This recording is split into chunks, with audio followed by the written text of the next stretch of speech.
Greetings, Boogie fans! Michael here, and it's finally time for another one of my Pokemon playthrough challenges. This time, of Pokemon HeartGold. I apologize that it's been so long since I posted the last one, but forgive me because these take eons to make. The rules for this challenge will be very similar, and in fact, identical to the rules for my Platinum playthrough challenge. I am not allowed to catch any Pokemon, with catching being defined as throwing a Pokeball at a Pokemon, but other methods of obtaining Pokemon other than out-game trades are still fair game. Therefore, the Pokemon that I obtain via whatever other methods I can find are the only Pokemon I can use for everything. Most playthrough challenges allow the use of extra Pokemon for the sake of progressing with HMs, but not for this one. If the Pokemon I can get in this playthrough can't learn the necessary HMs, it's just not possible to beat the challenge. By the way, if you don't like that this challenge is the same premise as the Platinum one, blame the people who voted in the poll for it. But real quick before we dive in, I'm super excited to tell you guys that I am selling what is probably my coolest merch design ever.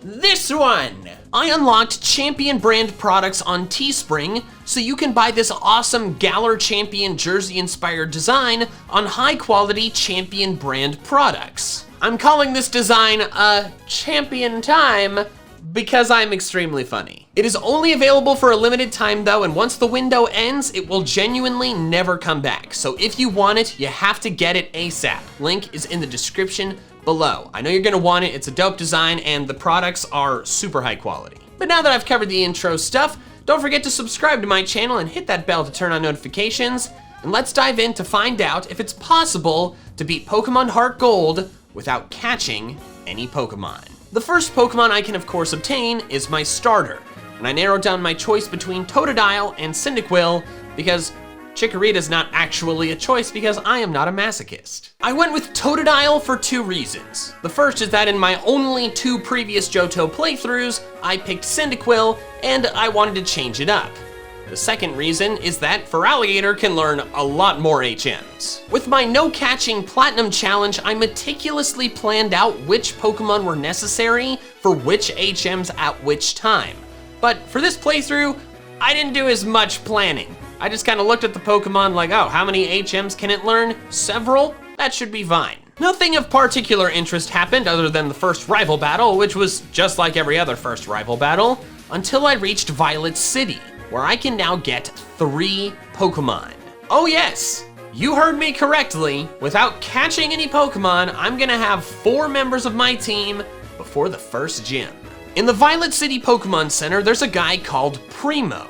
He will ask you for 2 phrases to describe him using the Easy Chat system, and if you input correct phrases, he can give you rewards. Most of the rewards are PC box wallpapers, but he can also give you 3 eggs that will hatch into a Mareep, a Slugma, and a Wooper. I didn't have to throw a Pokeball at these Pokemon to get them, so they're fair game. The phrases necessary to get specific awards are different for every save file, so I input my game's info into this wonderfully convenient site, got the phrases, and obtained all 3 eggs. After quite a bit of running around, I had eventually hatched all 3. I named the Mareep Woolium because that pun is hilarious. I named Wooper Wooperman because that pun is also hilarious.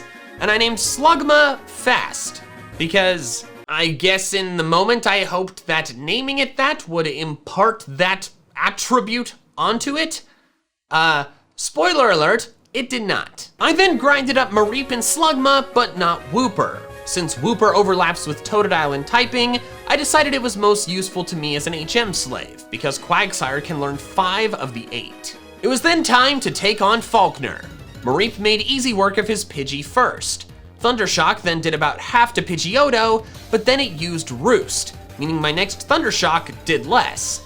My Static paralyzed it on its next attack though, allowing me to outspeed and KO it without needing to use any potions. Gym 1 was done. Immediately after beating the gym, I am given my 5th Pokemon, the Togepi egg.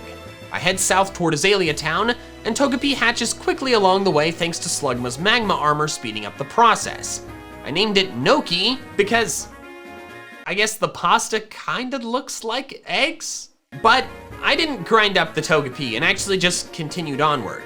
While Togekiss was extremely useful to me toward the end of my Platinum challenge, in HeartGold, I can't turn it into a Togekiss until after I get the National Pokedex, which is just too late because Togetic really sucks. Besides, I can afford to not use it because I have more than one better flying type Pokemon options coming later in the playthrough. William evolved into Flaffy soon after hatching Togepi, and soon after I arrive in Azalea Town. I then dispatch Proton in the Slowpoke well with relative ease, then take on Bugsy, intending to use my Slugma to wipe the floor with him. This turned out to be a more interesting battle than I was expecting. First off, he led with Scyther, which I was not expecting. It went for Leer while I went for a 4x super effective Rock Throw, which disturbingly did less than half. Thanks to Leer, its next quick attack did more than half of my health, but Ember didn't KO it back, meaning it would KO me on the next move. However, my Ember was super clutch and burned it, meaning I survived the next quick attack and was able to finish it off with my next Ember. His Metapod and Kakuna were then trivially easy, and I won with just Slugma. Next was my rival battle with Filbert. Oh yeah, I think I forgot to mention that I named him that. It just popped into my head. That's the case for a lot of the names in this playthrough. Flaffy took out Ghastly, but took some curse damage in the process. Totodile easily took out Zubat. Then Slugma took out Bayleaf, but took several turns to do so because this stupid thing kept spamming Synthesis and my Embers kept getting just shy of KOing it. Next was Ilex Forest, and sadly I had to teach Totodile Cut because it was the only member of my party that could learn it. I arrive in Goldenrod, and Reptar evolves into Croconaw during the course of battling the surrounding trainers.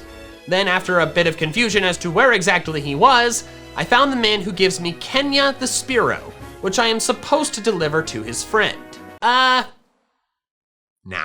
I commit Grand Theft Spearow and claim Kenya as my own. It's a great Pokemon to have, which I know from experience using Kenya in my Silver playthrough, since it gains boosted experience points. But now my next mission is Miltank. What is probably the hardest gym battle in all of Pokemon, especially if you don't have access to a fighting type like I don't. Miltank's moveset is already extremely rude. 2 of its moves can prevent you from moving, one of them allows it to heal after she's run out of potions, and the 4th is Rollout, which can get disgustingly strong. In addition to that, Miltank has a base stat total of 490, which is disgustingly high, especially this early in the game. In order to beat her, I have to basically overlevel my Pokemon because, like I said, I don't have access to a fighting type. I can't do the in-game trade for Machop because I can't go catch a Drowsy. This is going to be a terrifying battle, and I grind it up a lot in order to beat it. After my training, I take her on. Clefairy took a few Ice Fangs to KO, but overall I took it out with relative ease. Then she sends in the cursed Miltank, and I bring in Flaffy, knowing that to beat it, I have to paralyze it. If I don't make the Miltank slower, it outspeeds my entire team. And that is something I cannot deal with because otherwise Stomp flinches will ruin my day. Additionally, paralysis making it occasionally not able to move is super helpful, not just because it's nice for it to not move, but also because it can interrupt rollout. Miltank immediately uses Attract, but thankfully my Thunder Wave gets through. Unfortunately, it immediately gets rid of the paralysis thanks to its stupid Lumberry, which might I say seems like an unfairly excellent berry to have this early in the game. The Pokemon's not even level 20 and it has a Lumberry? I'm then immobilized by Love, then flinch from Stomp.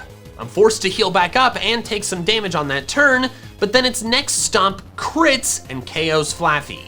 William got in one final punch though, paralyzing the Miltank with Static right before he fainted. Salute to you, William. What an incredibly clutch accomplishment of your mission. I then bring in Croconaw, hoping to flinch Miltank a lot with Bite. It does way too little damage though, as does Water Gun, and then I get attracted. I switch into Kenya, which is risky because of Rollout, but I need it in there for 2 reasons. The first is that Kenya cannot be attracted since it's female, and the second reason is that I cannot whittle down this miltank. Whittling it down bit by bit just means it's gonna heal with milk drink or potions. I have to get big hits on it, and since none of my Pokemon are strong enough to do so, I have to find another way.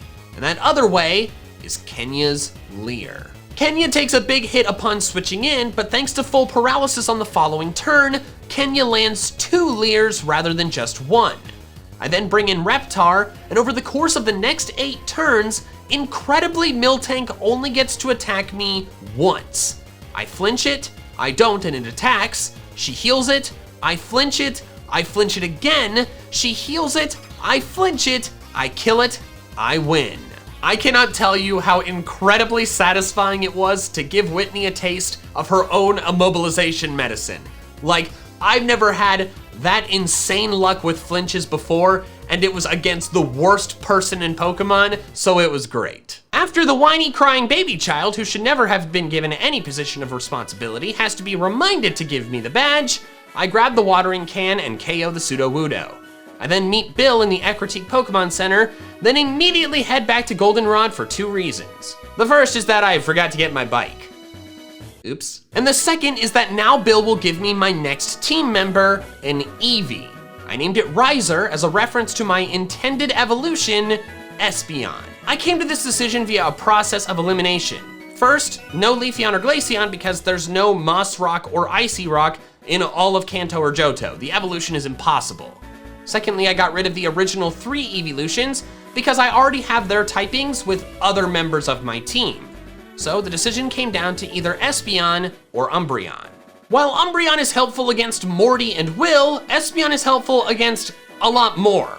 Also Morty because all his Pokemon are poison types, then against Chuck, then against Bruno in the league, and also against all of the poison types that Team Rocket has throughout the entire playthrough, of which there are a lot.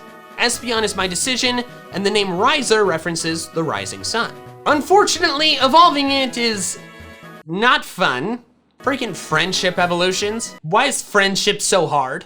Leveling a Pokemon up is a great way to increase friendship, but unfortunately, I can't level up this Eevee too much. Espeon learns Confusion at level 15, and Eevee does not. So I have to evolve it before level 15 because otherwise Espeon won't learn a Psychic type move until like level 36, and that's just not gonna fly. So how did I increase its friendship without leveling it up too much? Simple.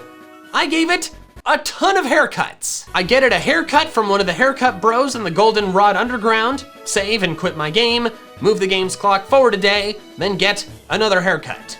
I repeated this until the friendship lady told me it was high enough, then gave it a couple levels, and thankfully it worked. And I now have an Espeon, which by some miracle is not bald. Hard to believe it still has hair after the 15 haircuts I gave it. Oh, by the way, at some point during this process, Kenya evolved into Fearow. It only had to grow 1 level to do so there you go. After catching Riser up to the rest of the team, I took on my rival in the Burned Tower.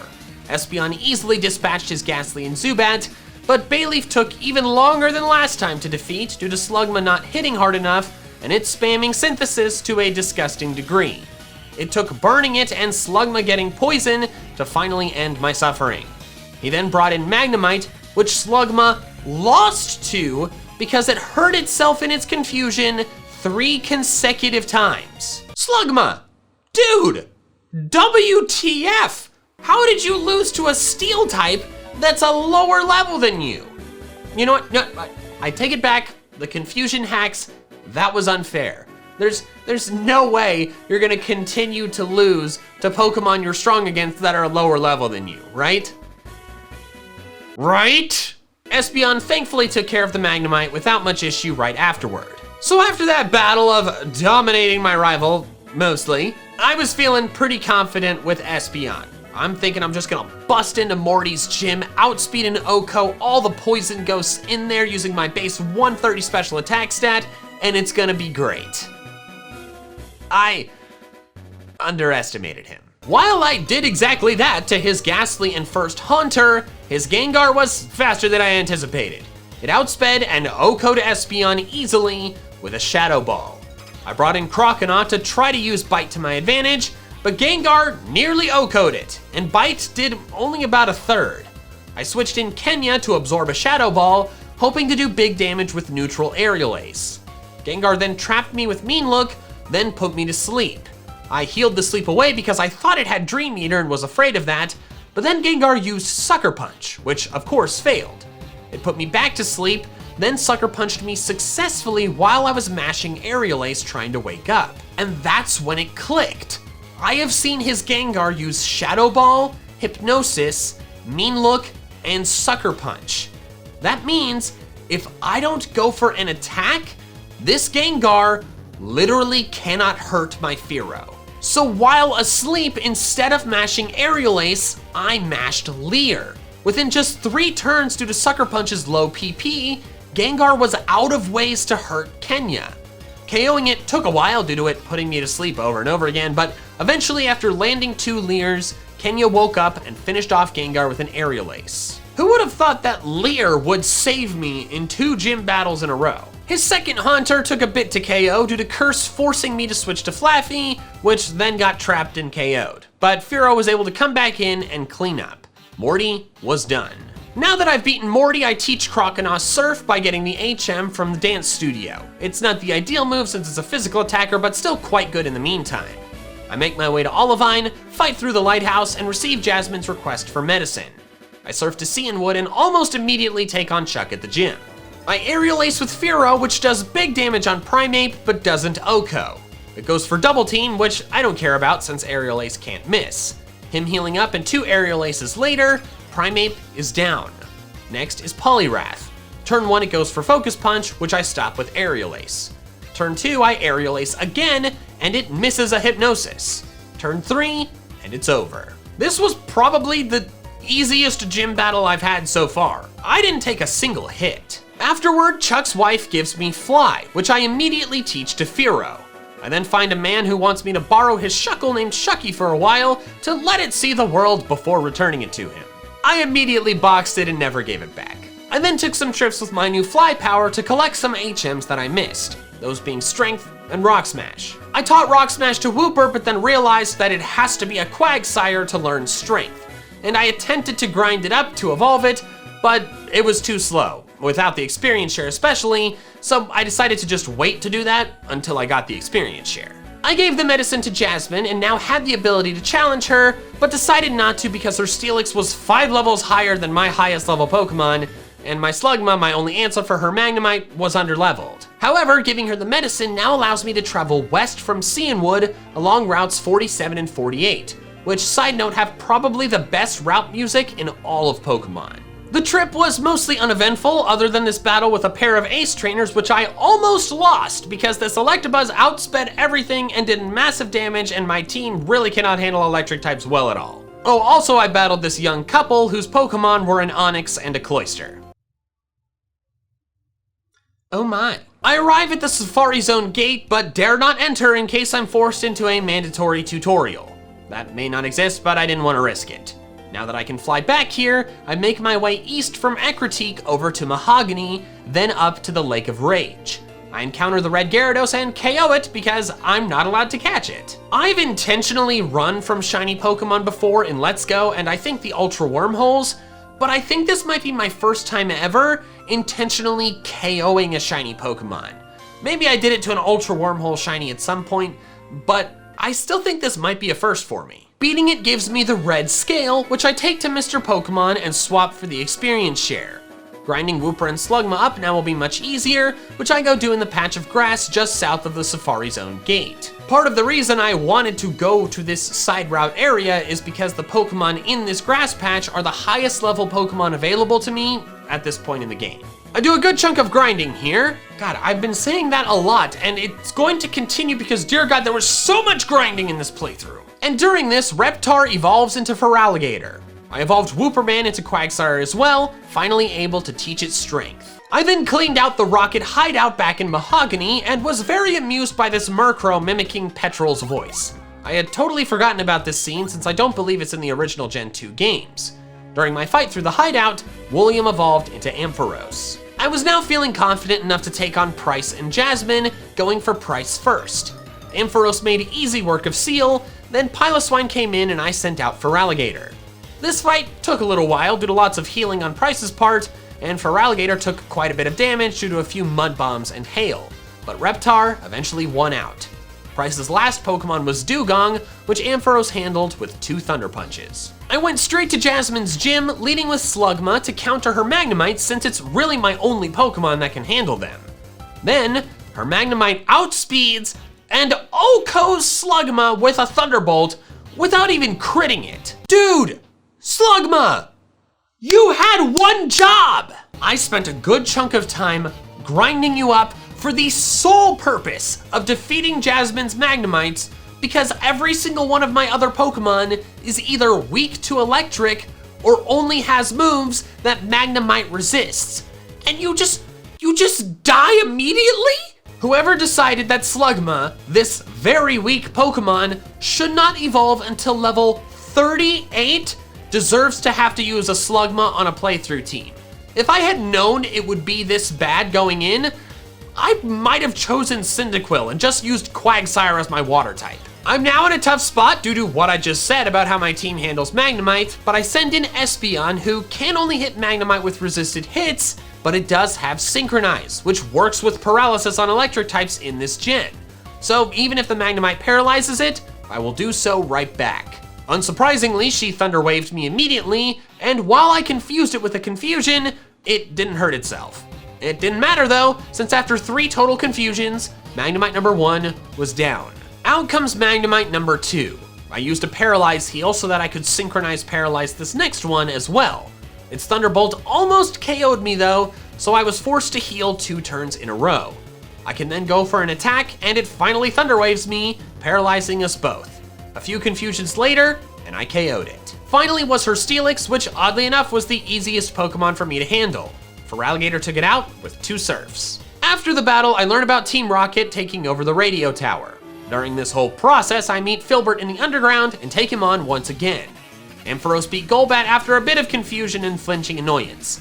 I send in Slugma against Sneasel, which does more than half damage to Slugma, but Slugma only does about 1/3 in return, so I'm forced to switch. Slugma, a solid mass of lava, would have lost to an ice type if I had not switched.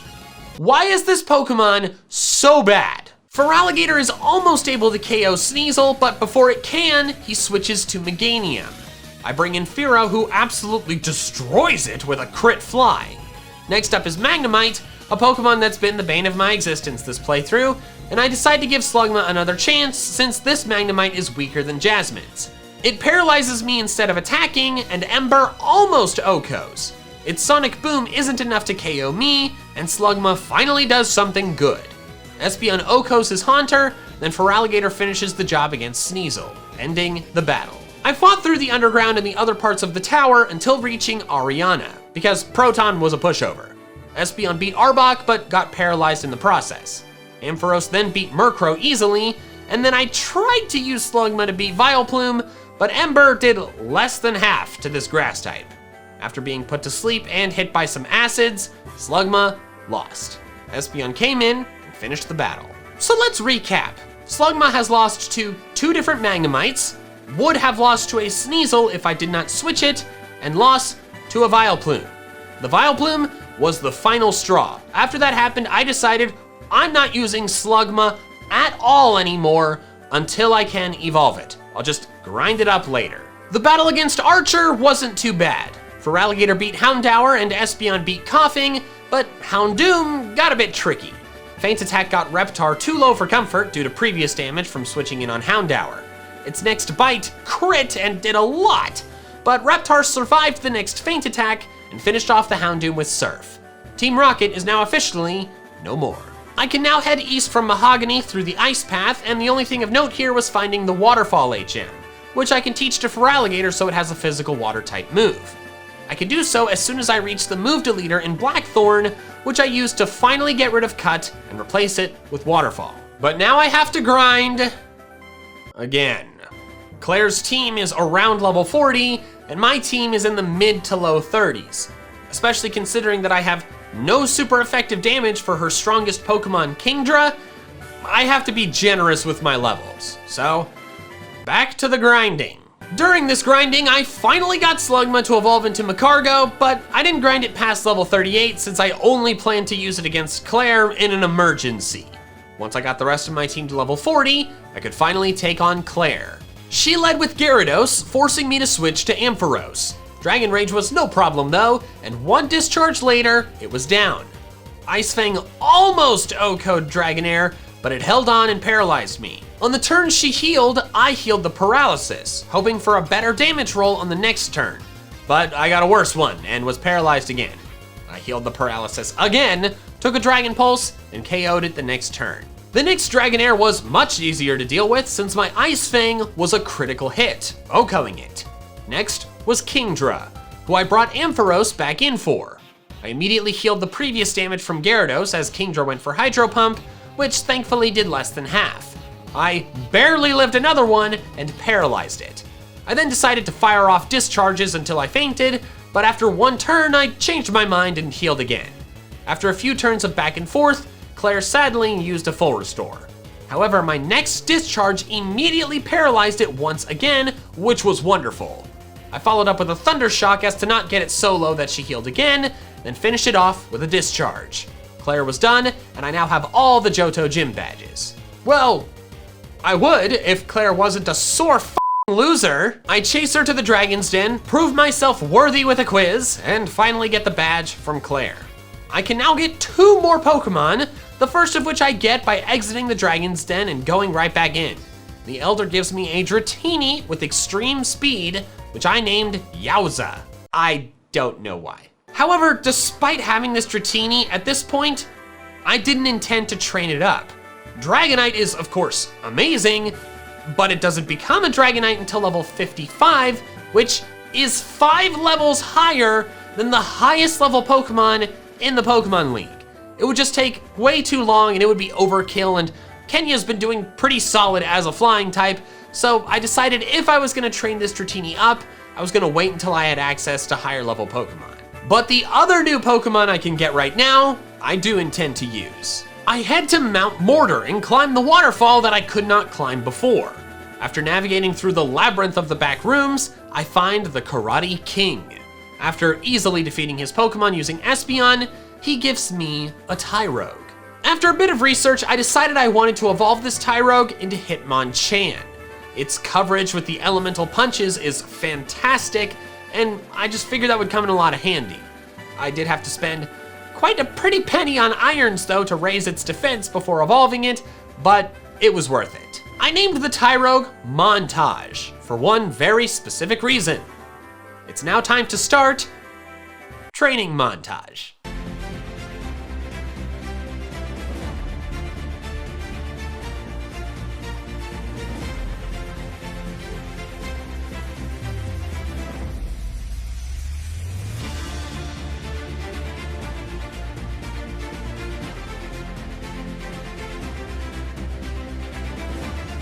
After a disgustingly long amount of time grinding, Hitmonchan is now at the same level as the rest of my team. I head to Ekritique and defeat all of the Kimono girls before being awarded with the incredible honor of climbing the bell tower for a chance to capture the legendary Pokemon Ho-Oh. And I freaking crushed him! Ha! Suck it, you overgrown chicken! You call yourself a legendary? My booty, you're a legendary! You went down so easy! I can now make my way to the Pokemon League. The Victory Road had no trainers until my rival challenged me toward the end. Hitmonchan first obliterated Sneasel. Fearow easily defeated Kadabra. Magneton proved a bit annoying since Hitmonchan missed 2 attacks in a row, and then he withdrew it for Golbat. That forced me to bring in Espeon, who easily defeated Golbat, then Haunter right afterward. Meganium was pretty annoying with its usage of Reflect to drop my attack power, Poison Powder to hurt me, and Synthesis to heal. I eventually resorted to using Fearow's Leer, and after 2 of those plus Reflect wearing off, Aerial Ace O-code it. His last Pokemon was Magneton, which Hitmonchan finally got to KO. My next task is to defeat the Pokemon League, and guess what? More grinding's necessary! I know some people think that the newer experience share introduced in Gen 6 makes the games too easy. No, It just removes the incredibly annoying aspect of grinding in the Pokemon games, which is wonderful. Dear God, I wish that had been in this game. I grinded my team to different levels depending on how easy the grinding was. For example, Feraligatr could easily OHKO everything in the Victory Road, so I got it up to level 50 in a reasonably short amount of time. But Magcargo sucked at everything it tried to do, so I just stopped grinding it at like level 41. The rest of my team was somewhere between level 44 and 50. Now that that was done, it was time for me to take on the Pokemon League, starting with Will. First, Ampharos took out Xatu number 1. I then tried to use Magcargo to beat Jinx, but surprise, that didn't go very well, so I brought in Espeon to finish it off. Ampharos then easily took out Xatu number 2, Exeggutor, and Slowbro. Next up was Koga. Fearow took out Ariados after taking a bit of damage. I brought in Espeon against his Muck, but I foolishly tried for Future Sight on the first turn instead of going for Psybeam. Muck's Skunk Shot did a lot of damage, but I stayed in expecting my next attack to OHKO. Unfortunately, it did not, and Espeon went down. I then brought in Magcargo, and Koga surprisingly did not heal his Muck. Therefore, Magcargo's next attack knocked out the Muck, and it wasn't long before it knocked out his Fortress too. Magcargo actually did something good. Isn't that weird? After that, Fearow took out Venomoth, and Ampharos took out Crobat, thus defeating Koga. Next up was Bruno, and it was the easiest fight of the league. Espeon first took out Hitmontop, then Feraligatr took out Onix. Fearow took out Hitmonchan, then Espeon took out Machamp and Hitmonlee. Next up was Karen, and may I just say that this image of her, damn. First, Hitmonchan takes out Umbreon with 2 hits. Then Ampharos defeats Murkrow with ease. Houndoom was a bit rude by flinching Feraligatr with Dark Pulse, but after it foolishly nasty plotted instead of attacking again, Waterfall OHKO'd it. Fearow's Fly sadly was not enough to OHKO Vileplume, so we both ended up healing on the same turn. The next turn I went for Aerial Ace to not get it in red again as to prevent her from healing, but the attack was a crit, so it OHKO'd it this time. Her last Pokemon was Gengar, which Espeon outsped and OHKO'd, getting Gengar Redemption after losing to Morty's all that time ago. Finally was Lance. Ampharos had to take a hit from Gyarados, but OHKO'd it with Discharge. He then sent out his strongest Dragonite, which is 5 levels lower than a Dragonite should be. Lance, what's going on? Are you a hacker? And I sent out Feraligatr. Ice Fang wasn't enough to KO, but he locked himself into Outrage, which surprisingly did less than half my health. So my next Ice Fang took it out. His next Dragonite was surprisingly somehow faster than Feraligatr, despite the higher level one being slower, but thankfully his Thunder missed, because otherwise that would have been bad. My Ice Fang does about the same as it did to the first Dragonite, then on the next turn when he heals, I attack again, this time landing a crit and OHKOing it. He sends out his final Dragonite, which again is somehow faster than the level 51. He paralyzes me, and I again am just shy of OHKOing it with Ice Fang. He heals and I attack again. He Hyper Beams, which Reptar incredibly survives. It then breaks through paralysis and finishes off the Dragonite, meaning Reptar beat all 3 of Lance's Dragonites without needing any healing items. This playthrough has given me a newfound appreciation for Feraligatr. Ice Fang is incredibly helpful against Claire and Lance, so much so that I might change my opinion that Typhlosion is the best starter in HeartGold and Soul Silver. Typhlosion is absolutely still the best in the original Gen 2 games since Feraligatr doesn't have Ice Fang in those games, but getting access to Ice Fang when there's 2 Dragon-type bosses is a big freaking deal. In comes Aerodactyl, and I bring in Ampharos, who barely survives a Rock Slide before firing back and OHKOing with Discharge. He then brings out Charizard, and I bring in Magcargo, who Charizard really can't do much damage to. 2 Ancient Powers later, and Charizard goes down. I beat the last Pokemon of the Pokemon League with Magcargo. How's that for a plot twist? I am now officially the Pokemon League champion using this team, of which I caught none of, which is overall a pretty cool team. Now, if it were up to me, I would be done. But you guys overwhelmingly voted that I had to go all the way to red, so thanks. Kanto doesn't really have any plot other than like the little power plant stealing part thing, so for this next section, I'm really just gonna focus on describing the gym battles. Although I do wanna say, I made the disturbing discovery that the wild Pokemon in Kanto, are not higher levels. They're the same levels that they would be if you started your journey in Kanto, which is extremely stupid. It's a post-game area. All the Pokemon should be higher levels. But as soon as I saw that and realized that the only way I was going to get higher level wild Pokemon is by beating all 8 gyms, I gave up on trying to level up Dratini. That was just gonna be too much work. It's a pseudo legend, its growth rate is slow, just ain't nobody got time for that. First, I took on Janine, since she has the weakest team, and I actually did this with a not healed team because I was dumb and got too in the rhythm of beating the gym trainers that I forgot one of these Janines was actually the real one. First, Ampharos took out Crobat. Espeon then took out Weezing, and Fearow took out Ariados. I then brought in a not healthy Macargo to beat Ariados since I felt it should get some reps, and it did OHKO Ariados thanks to burning with Lava Plume. I healed it up to use it to beat Venomoth, but Sludge Bomb did 3/4 of its health, so I let Macargo fall to bring in Espeon safely, which then crit OHKO'd it. I then tried to make my way to Brock before coming to the horrible realization that literally the only way to Pewter City was through Diglett's Cave, which required the use of Cut on the other side.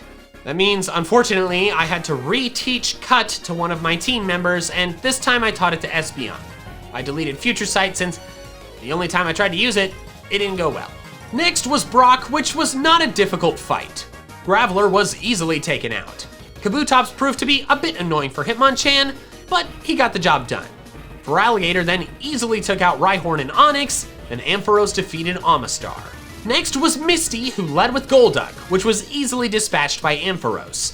Quagsire was a bit annoying since I didn't have any super effective damage for it, and it barely survived my second fly. I drill pecked it twice before I let Fearow go down to bring in Espeon safely, who then finished it off. Ampharos then OHKO'd Starmie, and while Hitmonchan got big damage on Lapras, it put me to sleep. I switched to Ampharos to finish the job. Erica was next, and side note, I hated the interior of this gym. It was so confusing where I could move to the side and where I couldn't. I ran into walls countless times. Erica led with Jumpluff, which I OHKO'd with an Ice Punch. Fearow OHKO'd Victory Bell with a crit fly after it set up the sun. To take advantage of the sun, I brought in Macargo for Tangela, who did an annoyingly large amount of damage with Ancient Power before falling to Lava Plume. Bellossom then brought Macargo to just 1 HP, but Lava Plume couldn't OHKO.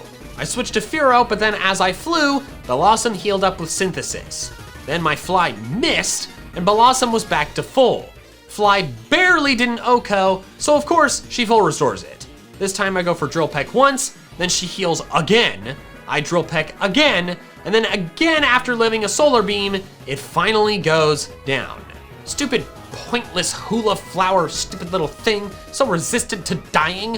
Why, I can't keep plants alive, why can she? At this point, my team has leveled up a good chunk since beating the league, but I'm still afraid of Lieutenant Surge, because as I've mentioned a couple times in this video, my team's got nothing for electric types. So I did a bit of research and discovered that I missed the Earthquake TM in the Victory Road, so I went and picked it up.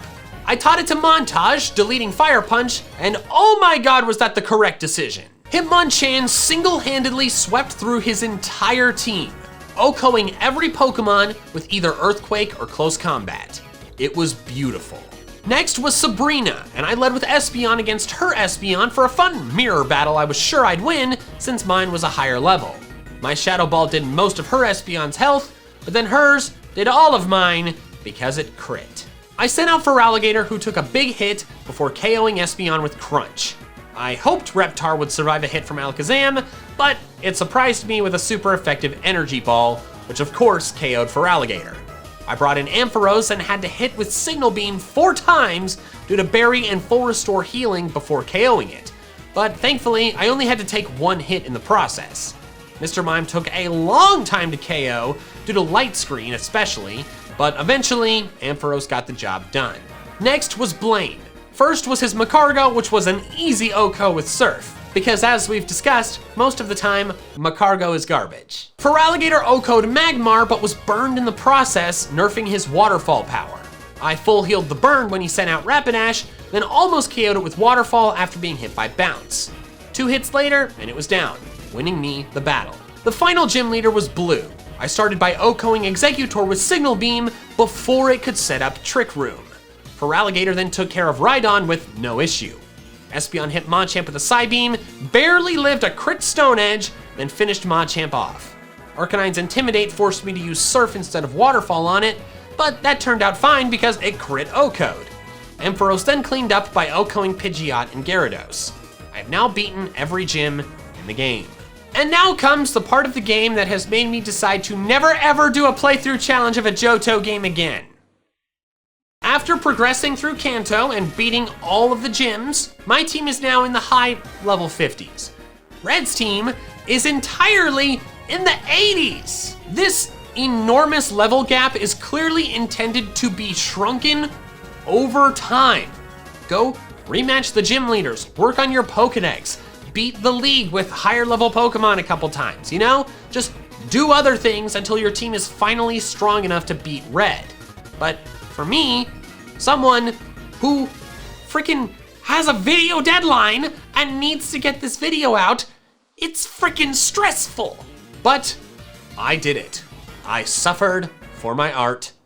You're welcome. Side note, I should mention, I didn't actually realize that Rock Climb was necessary to reach Red until Professor Oak gave me the HM, and then I had a small heart attack because I was like, oh God, can none of my Pokemon learn this move? But thankfully, both Feraligatr and Ampharos can learn it, so I just taught it to Ampharos. I grinded my team all up to about level 68, and I picked this number because I remembered in my original Soul Silver playthrough, the first time I ever played through the game, I beat Red with a team in the high level 60s.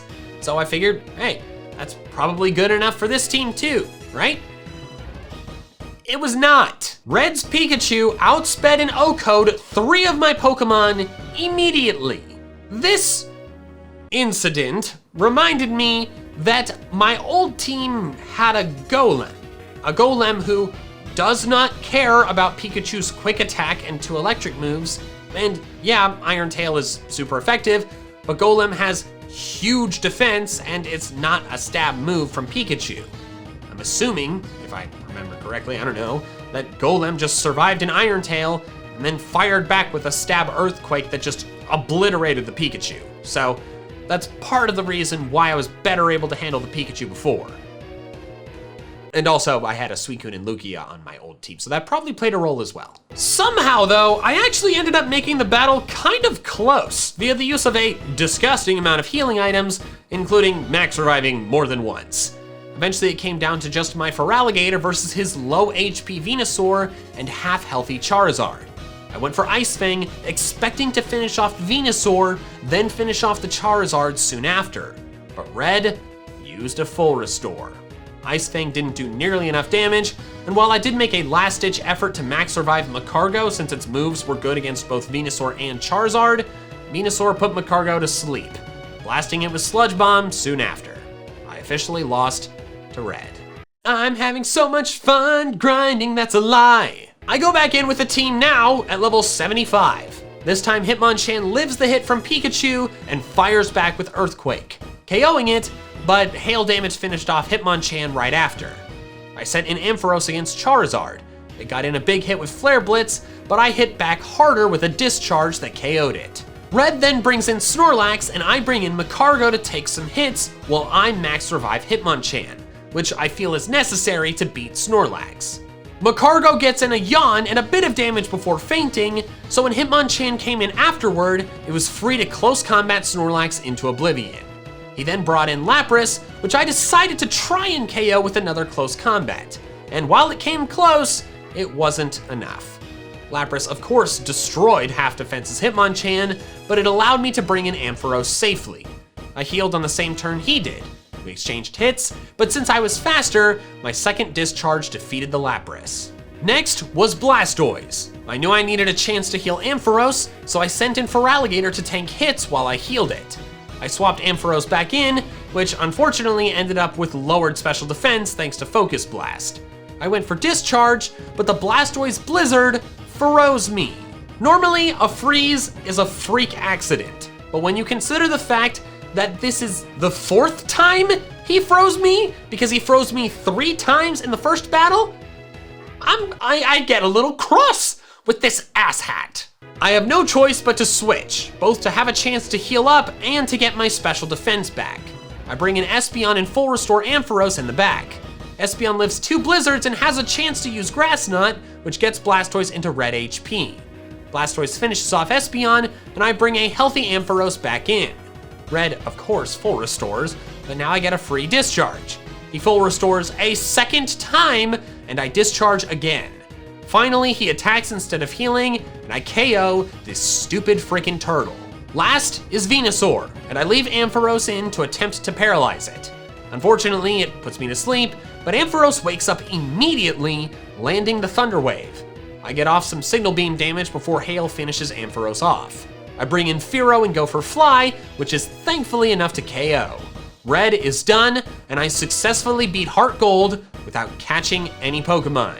My takeaways from this challenge are, number 1, Feraligatr with Ice Fang is very good. Number 2, Ampharos is incredible and a staple in any Johto playthrough.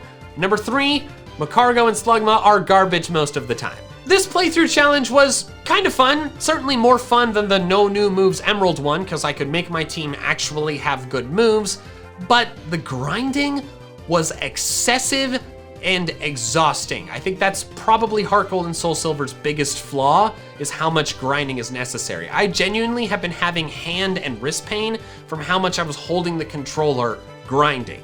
So, I suffered for my art. Appreciate me, damn it. Thanks so much to my patrons who are helping support me during this difficult time for YouTube ad rates. And also, if you want to support me and get some cool merch, go pick up the shirt. It's limited time. Get it soon. The link is in the description. All right, that's all I have for now. So till next time, big fans. Gotta catch them all.